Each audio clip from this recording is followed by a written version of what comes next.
વડોદરા મહાનગરપાલિકાના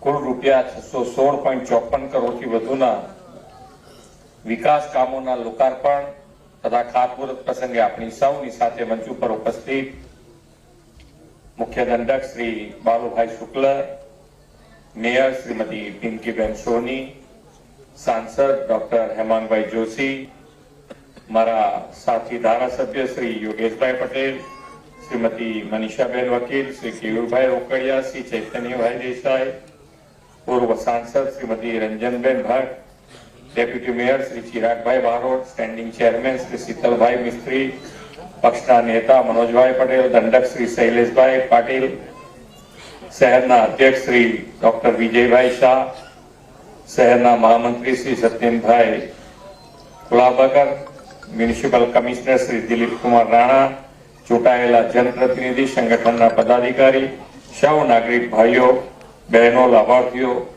પ્રેસ મીડિયાના મિત્રો, સૌને મારા નમસ્કાર.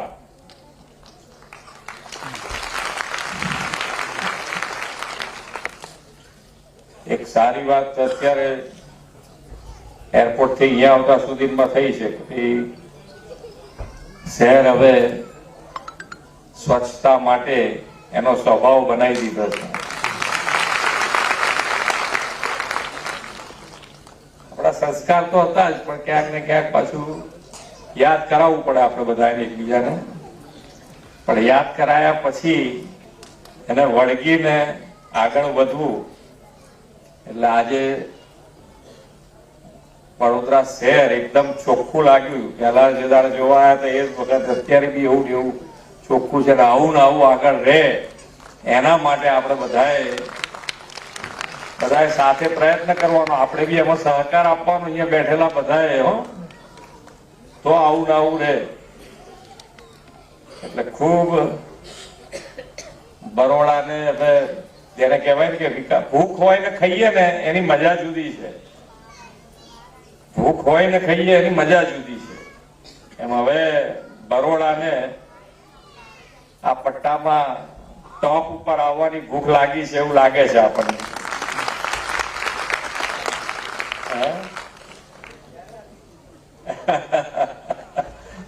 હજુ બીજા આપીશું, તમને ચિંતા નથી.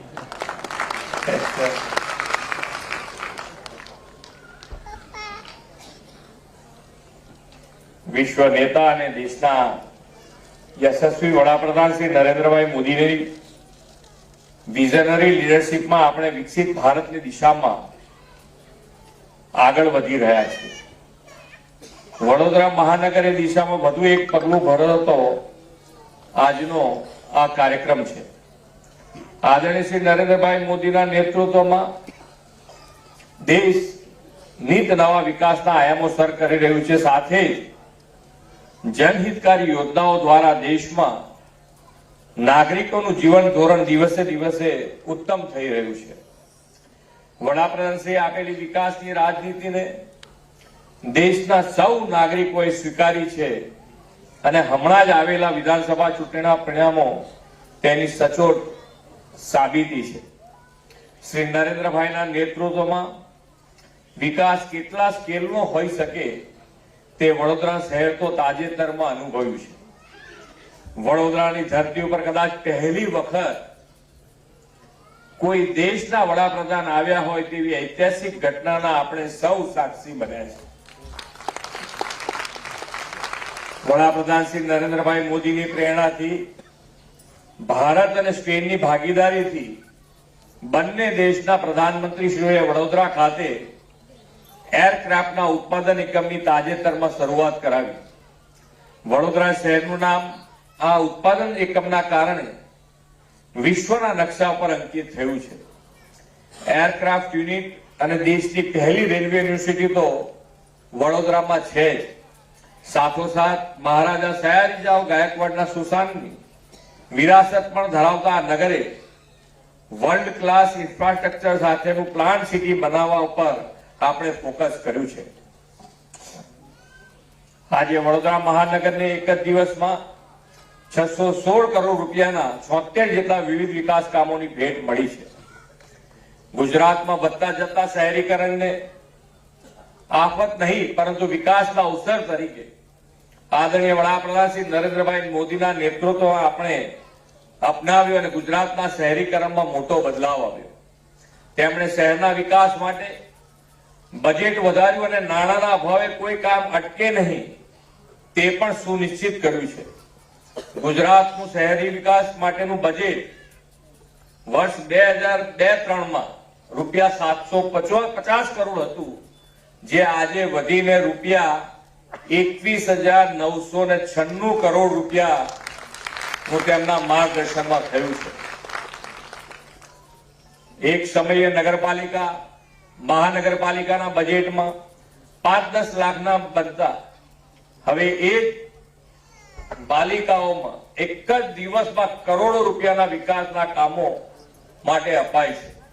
તાજેતરમાં જ આ શહેરમાં આઉટગ્રોથ એરિયાના વિકાસ માટે રૂપિયા 68 કરોડ અને મહાનગરપાલિકાને આંતરમાળખાકીય સુવિધાના વિકાસ માટે 756 કરોડ રૂપિયા ફાળવ્યા છે.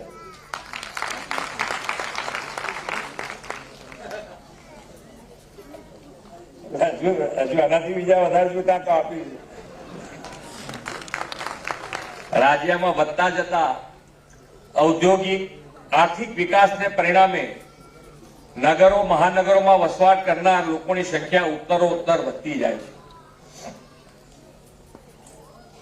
આવાસ, વીજળી, રોડ રસ્તા, પાણી અને ડ્રેનેજ વ્યવસ્થાઓ નગરમાં સમય અનુરૂપ વિકસે અને સ્વચ્છતા સફાઈ જળવાઈ રહે તે માટેનું સુદૃઢ આયોજન મહાનગરપાલિકાઓ નગરપાલિકાઓ દ્વારા કરવામાં આવે છે. તે દિશામાં આગળ વધતા આજે વડોદરાના 830 પરિવારો માટે એફોર્ડેબલ હાઉસિંગ અંતર્ગત રૂપિયા 74 કરોડના ખર્ચે આવાસ તૈયાર કરીને લોકાર્પણ કર્યું છે. રૂપિયા 155 કરોડનો નવો એસટીપી પ્લાન્ટ તથા ડ્રેનેજ પ્રોજેક્ટ અને ગટર વ્યવસ્થા દ્વારા ગંદા પાણીની નિકાલ માટેના કામોની ભેટ પણ આજે આપી છે. વડાપ્રધાનશ્રીએ સ્વચ્છતા ત્યાં પ્રભુતાના મંત્ર સાથે સ્વચ્છતાને પ્રાથમિકતા આપવાનું આહવાન કર્યું છે. વડોદરા મહાનગરમાં door to door garbage collection માટે ઈ રિક્ષા તથા અન્ય વાહનો પણ આજથી શહેરી સ્વચ્છતાના મહત્વપૂર્ણ કાર્યમાં જોડાશે. શહેરની સુખાકારીના આવા અનેક વિકાસના કામો રાજ્યોમાં મહાનગરો નગરોમાં ગામે ગામ આપણે મોટા પાયે હાથ ધર્યા છે અને શહેરોને લવેબલ તથા લીવેબલ બનાવ્યા છે. વિકાસના કામો માટે નાણાંની કોઈ કમી ન રહે અને 1 રૂપિયા સામે 1.25 રૂપિયાનું કામ ગુણવત્તાયુક્ત કામ થાય એવો વડાપ્રધાનશ્રીનો ધ્યેય આપણે સાકાર કરવો છે. આદરણીય શ્રી નરેન્દ્રભાઈએ જ્યારથી દેશનું સેવાદાયિત્વ સંભાળ્યું છે ત્યારથી દેશમાં ઇઝ ઓફ લિવિંગ સતત વધ્યું છે. હેપીનેસ ઇન્ડેક્સમાં પણ વધારો થયો છે. એક બરોડામાં અલકાપુરી રેલવે અંડરપાસ છે, એનો ટૂંક જ સમયમાં તમને એનો રેલવેનો ઓવરબ્રિજ વડોદરાને ભેટ આપવામાં આવશે.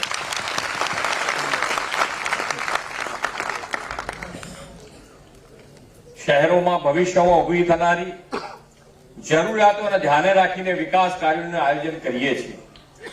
એક અંદાજ પ્રમાણે 2047માં રાજ્યની 70% વસ્તી શહેરોમાં વસવાટ કરતી હશે. ફ્યુચરિસ્ટિક સિટી ડેવલપમેન્ટ અને શહેરની સુખાકારીને ધ્યાનમાં રાખીને આપણે વિકસિત ગુજરાત એટ 2047 રોડમેપમાં શહેરી વિકાસનું સુદૃઢ આયોજન કર્યું છે. 2047માં એવા ઓછામાં ઓછા 10 શહેરો ગુજરાતમાં વિકાસવાની નેમ રાખી છે કે જે વાઇબ્રન્ટ સોશિયલ અને ઇકોનોમિક કેપિટલ હોય અને આ 10 શહેરોનું જીડીપીમાં યોગદાન $50 બિલિયન હોય. વડોદરા પણ તેમાંનું એક શહેર હોય તેવી નેમ વડોદરાને મળેલા આ વિકાસ કામોની ભેટથી આવનાર દિવસોમાં સાકાર થશે એવો મને વિશ્વાસ છે.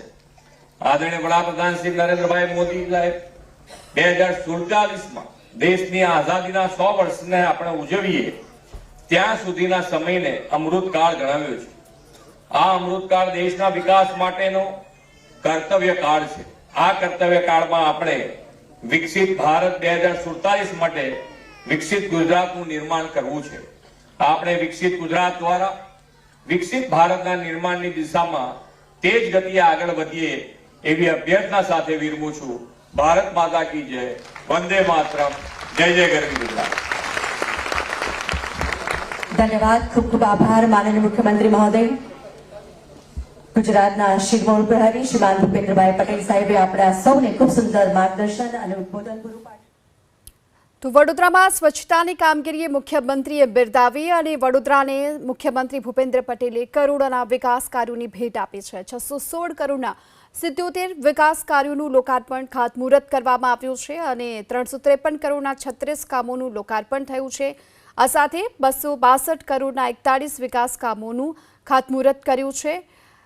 જો કે આ કાર્યક્રમ બાદ હવે ગતિશક્તિ વિશ્વવિદ્યાલયના પદવીદાન સમારોહમાં સીએમ હાજરી આપવાના છે। 239 વિદ્યાર્થીઓને સીએમ પદવી એનાયત કરશે।